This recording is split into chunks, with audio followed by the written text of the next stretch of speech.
ఇప్పుడు మేము ఏడికి పోతున్నామంటే గిన్నె చూపిగానే పూలు తెంపడానికి పోతున్నాం. ఇగో దీపం దేవుడి దగ్గర అంతా క్లీన్ అయిపోయింది. దీపం పెట్టాలి. సో దీపం పెట్టాలంటే కొన్ని పూలు కావాలి కదా.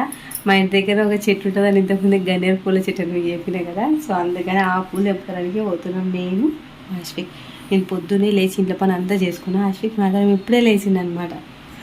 హాయ్ చెప్పు. హాయ్. సో పువ్వులు తెద్దామని ఎంతో ఆశగా పోయినాం, కానీ పువ్వులు అయితే అస్సలు లేవు. సగానికి సగం ఎవరు తెంపుకోపోయారు.